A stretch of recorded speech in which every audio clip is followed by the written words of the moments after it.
So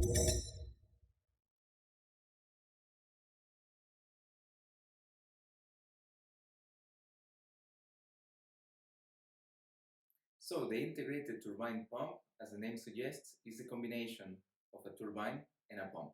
It's a hydro-powered pumping device, namely it's a pump that works and operates solely on the power provided by the water it lifts. It's a combination of a sort of Kaplan turbine with a multi-stage centrifugal pump.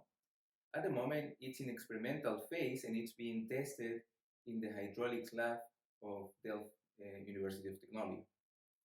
However, there are other products made by Akista, by the company who produces the integrated turbine pump, that are already being commercialized and out there in the field. The flagship product of their production is the so-called Barsha pump.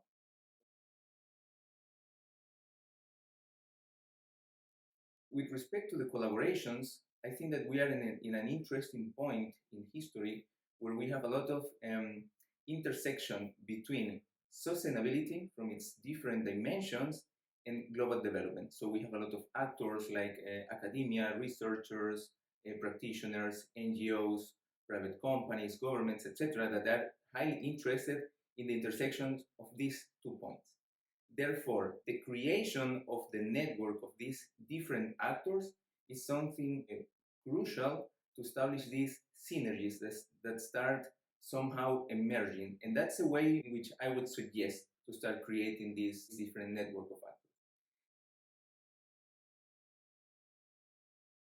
And with respect to to the goal of my initiatives, actually I'm trying to understand how innovative business models like sustainable product service systems can help in stimulating the effective adoption of these kind of technologies that operate on clean technologies.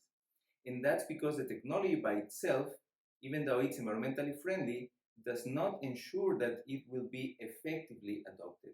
Therefore, I'm studying this sort of missing link on how the business model can help in this process.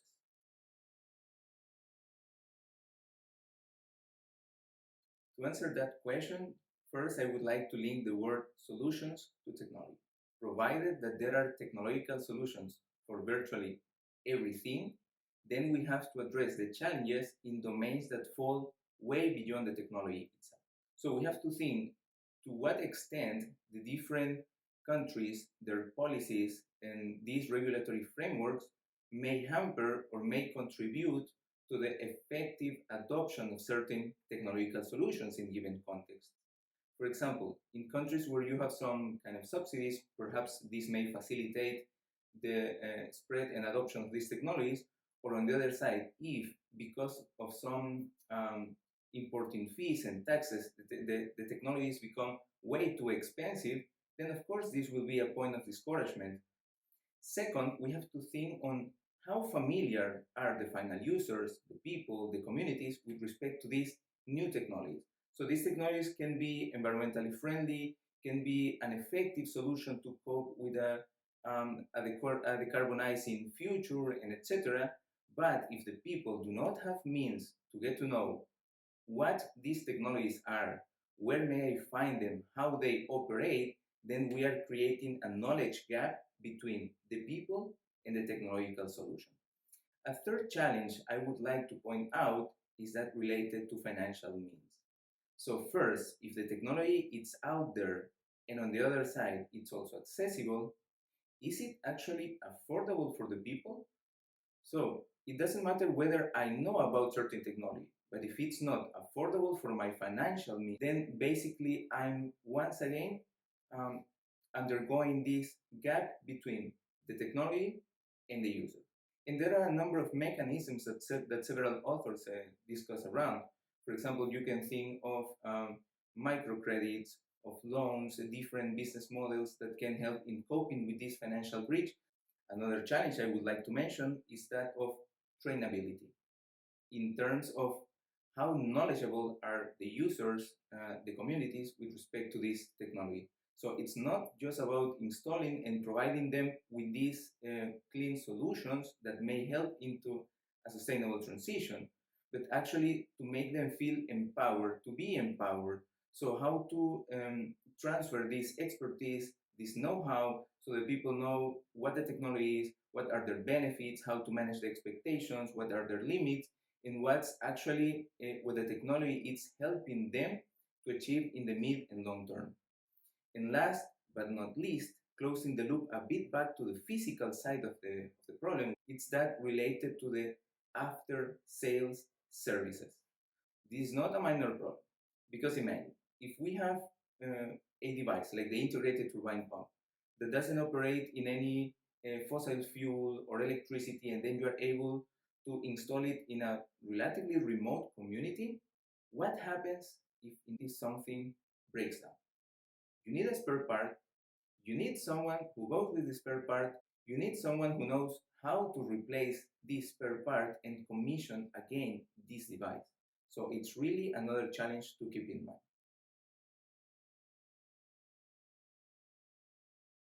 So as a very personal position, I think it's time for academia to open itself.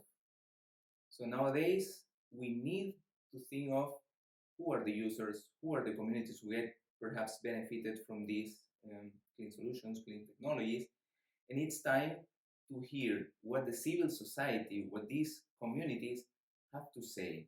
Moreover, it's not only about we ourselves being the experts and the creators of these kind of solutions, but I think we should how to co-create, how to co-produce with the final users, and that means that we have to manage well the expectations not only about the side of academia, but nowadays we have to think on how to manage the expectation of multiple actors that are not directly involved in academia, and more particularly thinking from a human-centered approach, what are the expectations, the knowledge, the frustrations, the ideals that the end users, the communities may have. I think we are in an interesting time of the history where there is a momentum about sustainability. So in a way or another, different actors, regardless their geographical location, we all are kind of discussing on what sustainability may look like. But there is the need of sitting down and taking this momentum to start pushing forward this discussion. This may enable to create and to identify clearly what are these synergy and intersection points between these different actors involved in the scenario of the global development. The second opportunity, I think, it's this urgent need. We need to be more sustainable. And that's in the forefront, in a way or another, in the political agenda worldwide. And the third one, now relating a bit more to the technology, I would say it's the maturity and consequent decrease in prices of clean technologies, like means of production and harvesting of renewable energies. If we can think of, for example, PV panels, their prices have decreased dramatically in the last 2 decades. So that enables more solutions to become accessible and affordable for the people. On the other side, now coming back to the barriers, I would say first, the political affairs, at the same time, it's an opportunity, but also a barrier. So we have a network of powerful actors worldwide which do not hesitate into doing a lot of political lobbying in order to promote some particular interests that are not necessarily aligned with a sustainable future. At the same time, what we can see is that some of these powerful actors look to another place rather than facing the challenges that we have ahead. And especially given that they are these crucial actors that have a strong saying that can do something, but unfortunately, they decide not to do so. And last but not least, in this first barrier, I would say it's these shy interventions, very shy, tiny step aheads that may be an interesting initiative, but by the end, ultimately, they are not effective. And as a second barrier, I would like to recall this recurrence of the pervasive traditional top down approach, this historical viewpoint of the Western world thinking that the West should provide solutions and therefore we give everything as a given. And at the same time, literature over the years has gathered a lot of cases and information that this eventually doesn't work.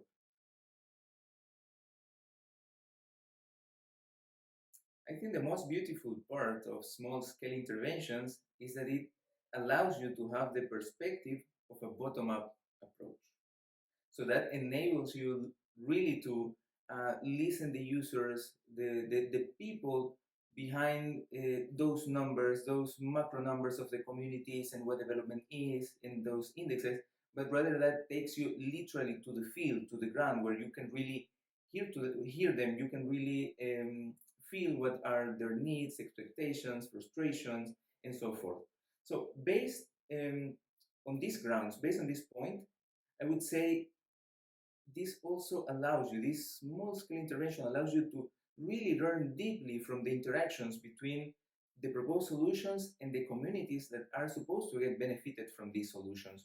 Of course, I would say the enriching part of the bottom up approach it's precisely to observe what these interactions are and to which potential scenarios this may lead in the future. And that may refer to either a technological device, an artifact, or anything else that may be considered this kind of small scale intervention, rather a pilot project of something, rather trying out certain prototype, or even trying certain strategies through which you can intervene in the social dynamics of these local communities. At the same time, these interventions allows you to identify clearly strengths and weaknesses of that intervention that you are proposing. So having the chance of reinforcing those positive points and trying to cope with, to interact, or in the worst of the cases, to mitigate or compensate what's happening on the downside, on the negative side of the story. Moreover, as I have said, because it's not a straightforward process, it enables you to iterate cyclically. So to have this back and forth process of I propose, you try, you give me your feedback, we discuss, we sit down to negotiate together what's happening here and what can be the most beneficial for the parties involved in the case that we are analyzing or the solution that we are proposing. So I think this is in contrast with this traditional top-down approach where really the end users do not have much of a saying, where usually these solutions or interventions were just given to their local context without much of this sensitive touch of what a technology or a given solution uh, may have. And with respect to how to scale up or how to reach large impacts based on these small scale interventions, I think I would like to resort to this kind of cliche in which it's better to have small step ahead, but that we may really feel that they are secure steps. That regardless how small this step is ahead, it's a step that it's not going to turn back and rather taking us to this more sustainable future.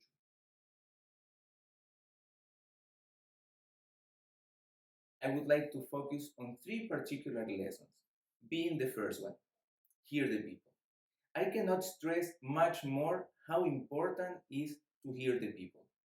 Go out there and see what people have to say.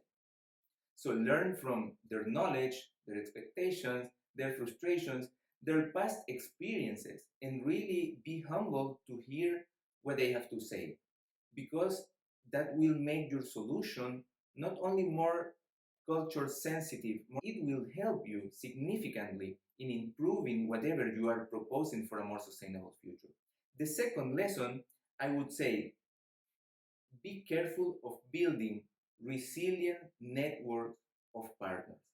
And while saying network of partners, I'm not limiting myself about academia or researchers, but make yourself open to partner with NGOs, with government representatives, with private companies, with members of the civil society, with members of the local communities in such a way that you can create a group that is able to push forward your solutions, your initiatives, to get you closer in contact with the communities, but also, and especially given this current COVID crisis, unfortunately, I would say having the important point of being able to keep acting even if you cannot physically move around.